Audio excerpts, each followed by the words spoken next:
everyone. Welcome to this week's edition of Newsmaker Live with me, Kendall Burton. Our final show for this year, by the way. And joining us this evening is the political leader of the United Workers' Party, Mr. Alan Shastri. I want to thank you very much for making time to be with us. I know it's been a long, busy day for you, so really appreciate you taking the time. Great Welcome to be here. Newsmaker Live. Thank you so much. Okay. Let's jump right in. You've been elected as political leader of the United Workers' Party, the main opposition party on the island. What are some of the changes that you've brought to the party since your election? Wow, pretty significant. We looked at the entire structure of the party. So, I mean, if you go back a little bit in the history of the party, I feel in many ways that the party needed change from 1997.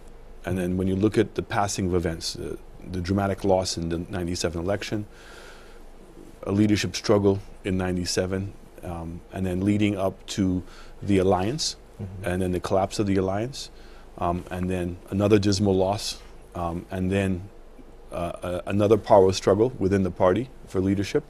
Literally, Sir John emerging very late, winning, and then dying 9 months in office, and then the turmoil that existed afterwards. The party was never really paid attention to, the party structure. So we really had entered into the new century, really with a very old machine. And that one that served the party extremely well, because when you see what the party was able to achieve from 1981, or even if you go back to Sir John in 1964, all the way up until 1997, it's pretty significant. I mean, all the meaningful development projects. So what we wanted to do was really relook at the structure of the party. And one of the first things we did is we went on a retreat to be able to develop a mission, a vision, and values for the party. So I'm very happy to say that was completed, and in fact was adopted by the council. In addition to that, we've now put in a policy committee. So we have about 12 people from a variety of parts of society, social and economical, who are sitting and helping guide the party with regards to its overall policy. We've also appointed a disciplinary committee.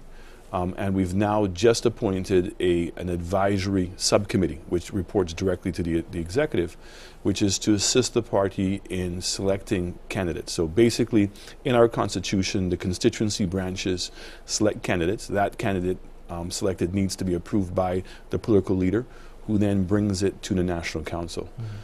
So that the idea here would be to make sure we have a common standard among our candidates and establish a very clear criteria. So the advisory committee's role is not to supersede or interfere with what the constituency branches have to do, but to support them. And certainly as the political leader, that when a recommendation comes, I know that there's a level of due diligence that has been done, and I also know that there was a same standard that was being applied in the process.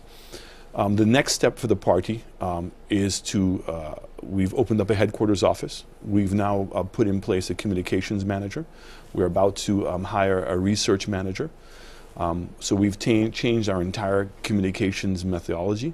And we now have put in a new database in terms of modernizing from that perspective. And also what we're doing is now looking at the structure of our constituency branches. So our constitution calls for really two levels in our constituencies. One is what we call the core constituency branch, and then we say the constituency group. So in each of the polling divisions, you have a miniature or smaller version of your core constituency branch. And then we've now resurrected the women's group, we've resurrected the youth group. So all those things have now transpired. So the first quarter is going to be focused heavily on that restructuring. Because we have constituency elections coming up at the end of the first quarter of next year. So we want to make sure that we have proper job descriptions in place for all of our positions. And also, where there is need for stronger personnel in the constituency branches, so there's a clear criteria for people who are being elected in certain positions. So, for instance, we have a position that's called a PRO.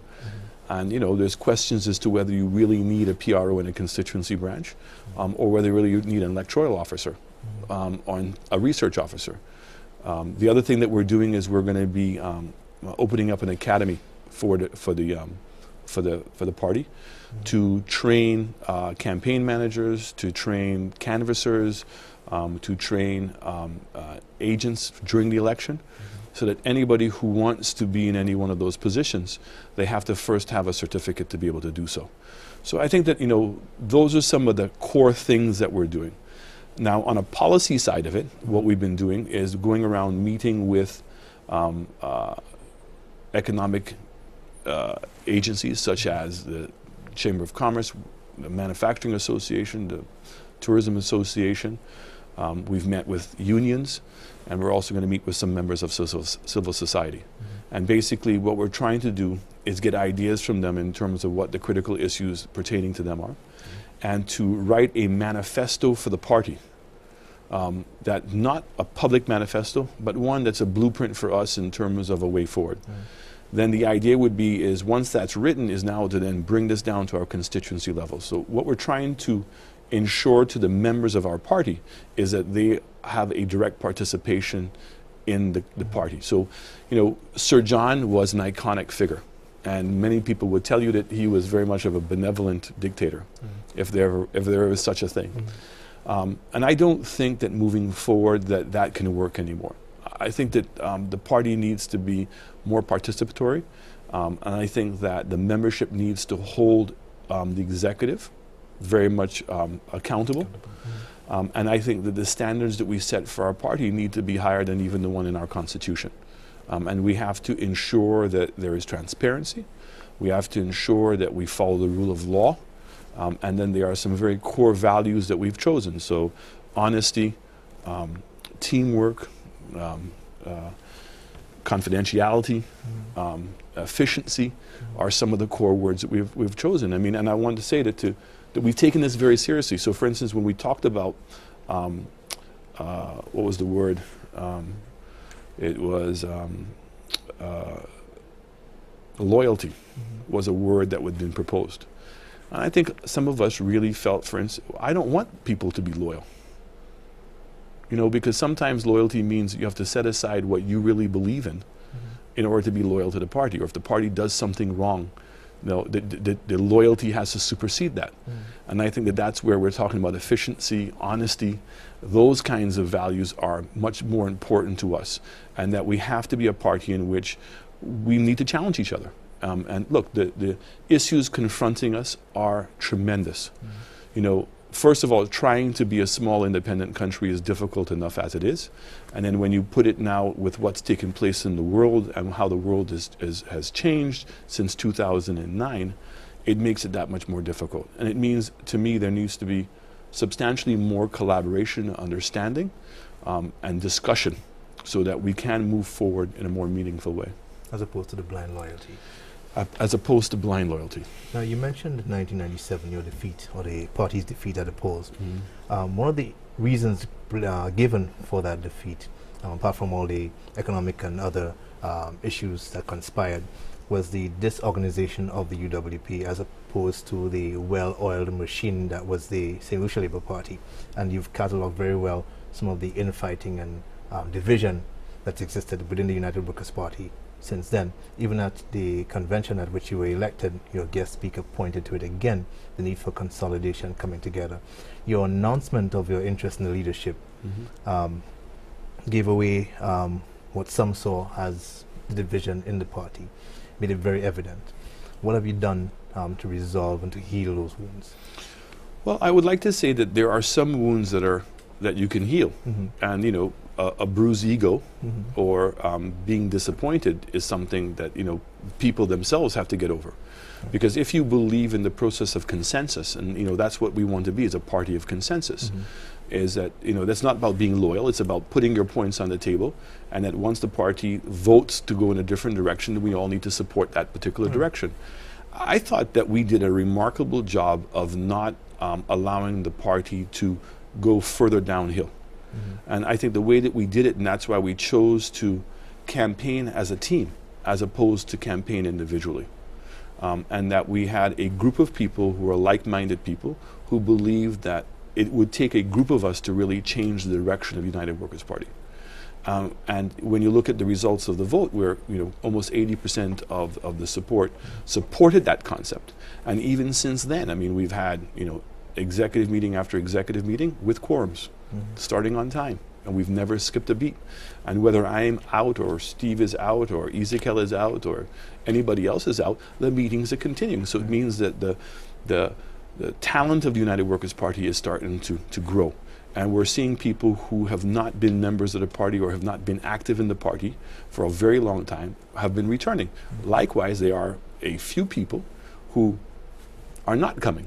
So, look, there's a trade-off in life, and I feel that we've come out of this thing very, very well. Democracy is never an easy thing. It's always a great thing to aspire for, but people don't really like it when it is. But I'm very proud of our party that we were able to go through that process. And I think that when you look at what the party's been able to achieve since the convention, you know, it's pretty remarkable. You talk about the importance of a team effort. Let's talk about your team. Your team has borne some heavy criticism. You've been accused of surrounding yourself with a bunch of losers. You've been accused of being a loser yourself. Names like Ezekiel Joseph, Leonard Montoot, Alan Chasney, not been successful in your bid for your respective constituencies. How do you respond to that criticism? Look, I mean, when you go back and you analyze why we lost, which we have done, right, I don't think it came down to any individual person. I think there was a series of things that happened during our tenure. Such as? Look, I think that it was very clear. People thought that we were a very divided party. There are people who use the word weak leadership. And then there were personalities in our party that became larger than the party itself. So, you know, I'm not a person to really dwell on the past, and that's what I said during our convention. You know, we've made mistakes in the past. We've recognized what those mistakes are. The group of us have come together and addressed those issues. So how are we going to build a team? So you build a team by putting structures in place. You have your meetings. They're well documented. You show what the process to making a decision is. You make sure that when you are having discussions that they're well researched and well thought out.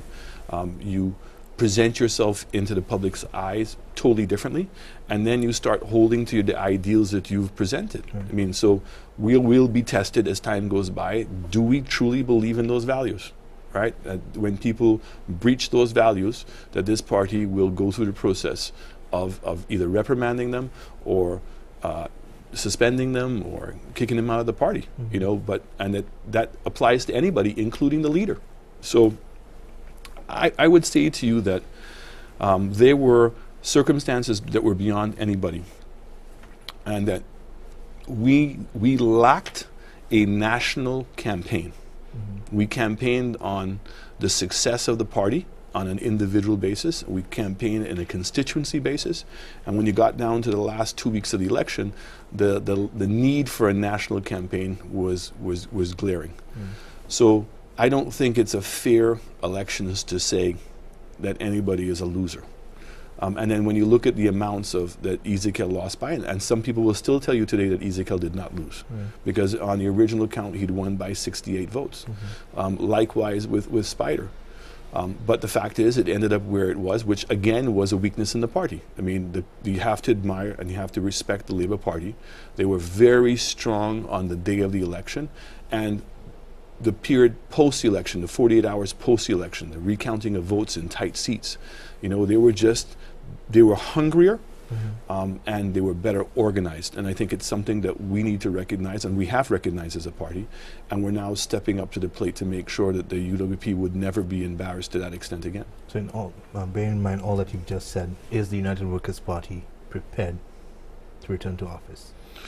We are preparing ourselves to return to office. I think that we've come a very long ways in a short period of time, but there is still a lot of work to be done. And I'm very excited about it, and I'm very happy with the results that we've seen so far. Okay. We're due for a break. Let's take that break. We're talking with the political leader of the United Workers' Party, Mr. Alan Chasney. When we come back, we'll talk about some of the developments in the United Workers' Party and some of the issues affecting St. Lucia, and get your reaction to them and how the current government has handled them. We'll be right back.